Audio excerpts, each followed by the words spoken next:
Okay, I have 3 examples here. These are going to be the practice problems that we use to practice our trigonometric ratios. All 3 of these examples we're going to be using, this one we're going to be using sine, the number 2 we're going to be using cosine, and number 3 we're going to be using tangent, and I'll show you why.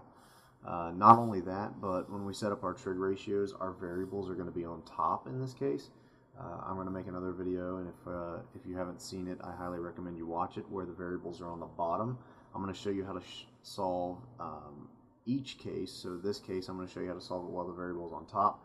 The other video is going to show you how to solve a trig ratio where the variable is on the bottom, and it's important to know both. So I'm going to go ahead and start us off with number 1. As you can see, I've only got an angle of a triangle, and in this case I have the hypotenuse of a triangle, and I know that because it's across from the 90-degree angle and it's the longest side. So I'm just going to go ahead and label this. I like to do a lot of labeling on my diagrams. The x would be my opposite side, because if my 51 is here, the side opposite on the other side of the triangle would be my x.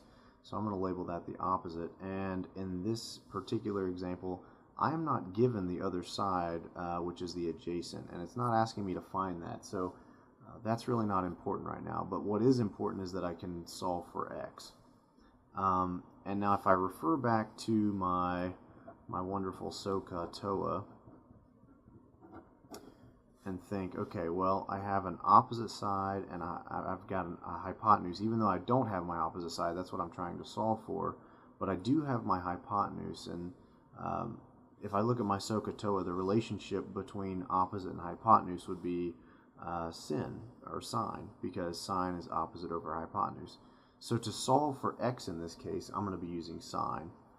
So I'm going to set up my trig ratio and say that a sine of a 51-degree angle in this case would be equal to opposite over hypotenuse, opposite being the x and hypotenuse being the 16. And then you solve this just like any other algebra problem. The x is being divided by 16. I want to get rid of the 16, and since it's being divided, I have to do the opposite, which is multiplication. So I'm going to multiply both sides of my equation by 16.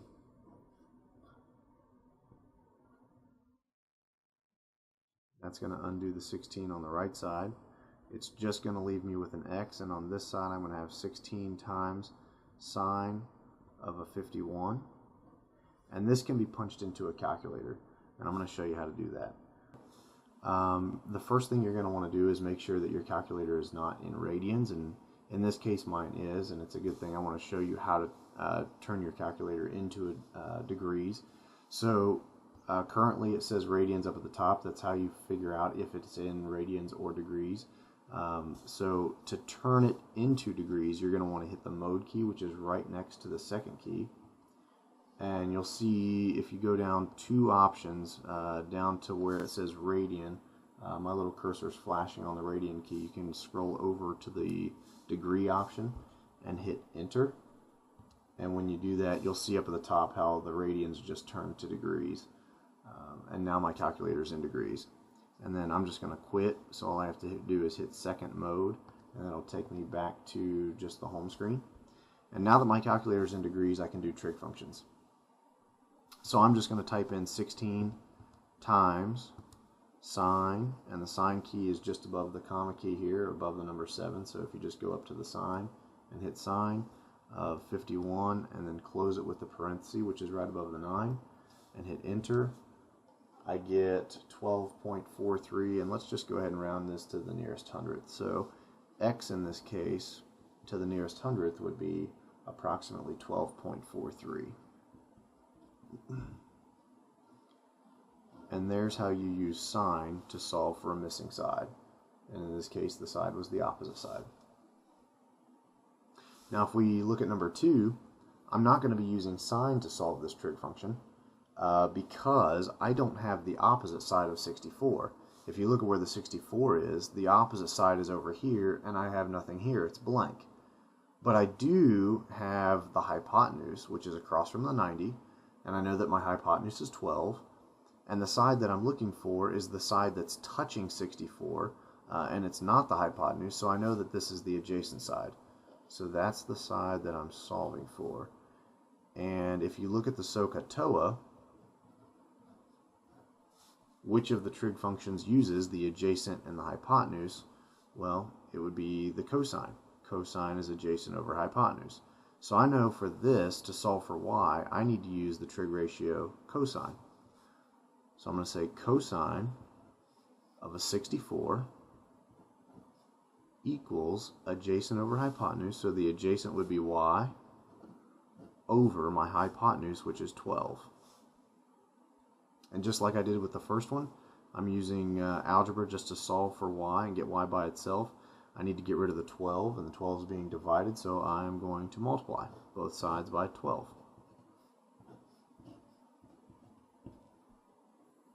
That's going to cancel the 12s out on the right side. And on the left side, I'm left with 12 times cosine of a 64 equals y, and that just goes directly into the calculator. Now my calculator is already in degrees because I just did that on the last problem. So I'm just going to type in 12 times cosine of a 64 and close it. And I'll round that to the nearest hundredth, and it looks like I'm going to get about 5.26. So approximately 5.26. And there's how you use cosine to solve for a missing side. The last one I've set up so that you're using tan. It looks like the angle inside of my triangle is 38 degrees. The side that I'm missing in this case is the hypotenuse. There's nothing written over here on the hypotenuse, so it's blank. But I do have the side opposite. That's the side that I'm looking for, which is my z. And the side that's given to me is the side that's touching the 38, but it's not the hypotenuse. That makes that the adjacent side. So I need a ratio that includes the opposite side and the adjacent side. And if you look at your SOHCAHTOA, the O and the A represents the opposite and the adjacent side. So I'm going to be using the tan function for this. So I'm going to say tan of a 38 degree angle is equal to the opposite over adjacent, so z over 8. And just like the last two examples, I need to get rid of the 8, so I'm going to multiply by 8. And this is going to go directly into my calculator in a second. 38 equals z, because the 8's cancel. And I'm going to type in 8. Now, because I know that my calculator is in degrees, I don't have to change anything.